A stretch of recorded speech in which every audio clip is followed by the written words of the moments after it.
Maita henyu tiri kusangana pane rimwe vhiki dzatiri muchirongwa Mai Chisamba Show. Tinokutendai nokuti sarudza. Nguva nenguva tinouya nenyaya dzakasiyana siyana. Vamwe vanenge vakutobvunza kuti kunhasi madii kutaura zvana baba Kenias vachirwa. Aiwaka. Hazvizvo zvemazuva ese zvinosiyana siyana. Mavhiki nemazuva akapera mashomanana makanzwa mukurumbira wenyaya yemhemberero yeInternational Women's Day. Izuva rinopa manyuku-nyuku, izuva ratinotarisa nduramo yemunhukadzi. Asi isusuwo gore rino nemakotsveri vedu veZimbabwe Human Rights Commission vatipa chikuva ichochi vati ngatimbotarisai tichikurukura kuona kuti iwo madzimai aya mutemo unoti zvakaenzaniswa, chikero chakaenzaniswa. Asi zvatinoona paupenyu netsvakiridzo, chiko chiri kunetsa? Kuparamende vashoma, mumatongerwo enyika vashoma, mumakambani vashoma, mune zvinoda kumirwa izvi vashoma. Chiko chiri kunetsa? Regai ndirege kutaura zvakawanda, regai ndipe nyanzvi dzedu mukana wekuti vazvisume kwatiri kuti ndava nani vanobata sei. Imbotipai mazita nekubata kwenyu chete. Ndotanga nemi baba. Mazita Mai Chisamba, ini ndinonzi Lasto Hilarious Mugwadi. Ndini sachigaro kana kuti chairperson weZimbabwe Human Rights Commission. Tinokutendai nokunge muri pano nekutitsidzira. Toenda kwana mai. Mazita enyu Mai Chisamba, ini ndinonzi Monica Mutsvangwa, ndiri sachigaro wemadzimai ese ari mudare reparamendi vachibva kumapato akasiyana siyana epolitics. Ini vakandisarudza kuti ndivatungamirire kuti tibatsirane semadzimai vakasarudzwa nevanhu kushanda nemadzimai ose vari muno muZimbabwe nevari kunze. Ndinobatawo chimwe chigaro ndiri mukuru wekuprovinsi yeManicaland. Ibasawo randakapiwa ikoko ndinobata zvakare nemadzimai ese ari muManicaland. Ndiri senator. Tinokutendai nokubata nemadzimai. Nhasi tichanakidzwa zvedu. Ndoenda pane muroora wechidiki. Maita yenyu Mai Chisamba, ndinoitwa Sakhiles Felani Ngoma, ndiri chishanda kuWomen in Politics Support Unit. Inove nzvimbo inotsigira madzimai muzvitongerwe zvenyika. Tinokutendai. Ndoda kumbotanga ndadenha vari uku kuti idzi nyanzvi dzedu dzichatibatsira nedzimwe nyanzvi dzese dzakakomba churu nai. Nhasi vaya vakawanda vakati regai tikombe churu, hapana chinotiza. Ndoda kumboya pauri Delight. Nyaya iyi chiko chiri kumbonetsa nai? Macivic organization varipo, veHuman Rights Commission varipo. Mazita Mai Chisamba nenyaya yamaparura iyi. Chandingaone ndechekuti gavi rinobva kumasvouriro. Tine shona zvakare inonzi zvoto zvina mazera. Mukaona pasi gare kana tasvika nguva yekisimusi, pakuurayiwa kwembudzi, gotora kana dimbura, anobvunzwa mwanakomana, mwana musikana anonzi zvina matumbu.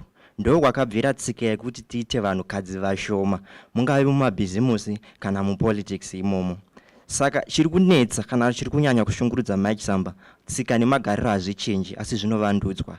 Yava nguva yedu seZimbabwe kuti zvangatiri kupemberera zuva iri tikwanise zvakare kubvisa zvinhu pabepa, tiise zvinhu muzviito, nekuti ndo chinhu chatikanganisira ichocho.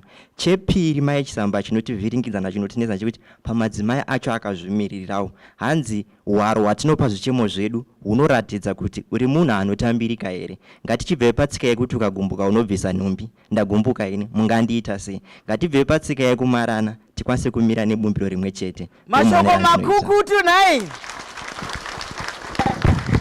Tiri kumbovadenha chete tisati tauya kunyanzvi dzedu. Ndo zvaari kutaura izvozvi kuti isusu ndisi tinopa chiremera pabasa redu. Kana iwo muridzi wehoka ukagara pamumvuri vanhu vari kuhoka yekwako inofamba here? Wanzwa zvataurwa nemwana. Hanzi hatisi kupa chiremera, hatisi kupa hwaro hunorakidza kuti titsigirwe.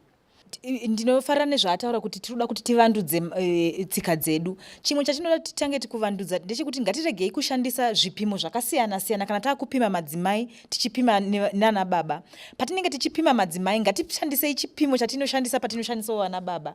Kana madzimai akupimiwa anotanga nekunyombewa pakupimiwa kwavo. Asi vana baba chero vachiita tsika idzodzodzo avapimiwi mapimiro atinoita. Ngatikumbire kuti maziso edu ngaachinje patinotarisa madzimai achifambawo muutongerwe, nekuti haasi kuinda kuti anomiririra semunhukadzi, ari kuenda kunoita mumiririri wenyu achiita basa rinoitwawo chero nana baba. Saka mupimei nestandard iyoyo. Mashoko makukutu. tsika nemagariro hanzi zvinovandudzika nekuti dzinobva kuvanhu dzichienda kuvanhu, saka ngazvivandudzike. Mumwe musi ongororo yandakaita pakanga paine mota dzakaita rundaza inganzi pachirungu yetraffic jam. Vanhu vachipopota, ndiani kwamisa, ndiani, vanhu vazosvika ikonzi mukadzi, saka zvanga zvadaro. Mai Mutsvangwa, izvozvo here? Vataura zvakanaka vachitaura nyaya dzetsika. Kana tichitaura nyaya dzetsika kudzivandutsa, nekuti tsika hadzirambi dzichingonzi dzaiitwa 100 years ago ndo tsika dzakanaka. Tsika dzinoramba dzichitariswa dzowandutswa. Naizvozvo zvakakosha zvikuru, ndo basa guru ratinoita iroro, tichitaura kuti mwanasikana nemwanakomana vakafanana, vanogona kuita mabasa ekuvandutsa nyika yeZimbabwe. Saka inyaya huru yekuti pangadaro paine vangasara, nyangwe sehurumende kubva patakasunungura nyika 1980. Ndo chinhu chekutanga chavakaita kuona kuti vanasikana vaya vaisiyiwa kumba vachinzi aiwa basa ravo nderemukicheni vanofanirwa kuonekwa vachienda kuzvikoro. Asi ndikaita sendinopinda pakati penyu Mai Mutsvangwa. Yes. Nyaya iri kutirwadza ndeyekuti kubvira 1980 yacho tikanyatsozviverenga chaizvo asati zvanyatsoti kwaku, handiti 1980 pakureka uko vanasikana nana mai chiri kumbotidhonzera kumashure chiko, tatadza kusumuka neiko. Pane mapato ese akamirira kai, imimi muri kukokasukwa, handiti ava vari kune zvakati, vana baba vari kune zvakati, kucharamba chakasunga vanhu chiko. Kuchinja mafungiro evanhu Mai Chisamba hazviitike nyore nyore. It's a process. Hazvigoni kungoitika kuti mangwana munhu wese obva atanga kuchinja pfungwa dzake. Asi chandoda kuziva ndechekuti senyika ndinoendawo kumamwe mameetings anoitwa kunze kwenyika. Zimbabwe yaonekwa ichisimukirawo chaizvo panyaya dzekusimudzira madzimai. Asi hatisi kufara nazvo, hazvisati zvasvika pazvinofanirwa kusvika. Takawanda semadzimai muno, ende madzimai tinogona kutonga. Munonyatsoziva kuti pamusha wega wega pakashayikwa mai vakabata musha iwowo, hapana chinobudirira. Ndinogara ndichitaurira kana hanzvadzi dzangu kuti ukaenda kubasa ukasabatana pamwe chete nemudzimai wako, akasaziva mari yaunotambira, anogona kusaziva kuti obatanidza zvinhu pamba sei.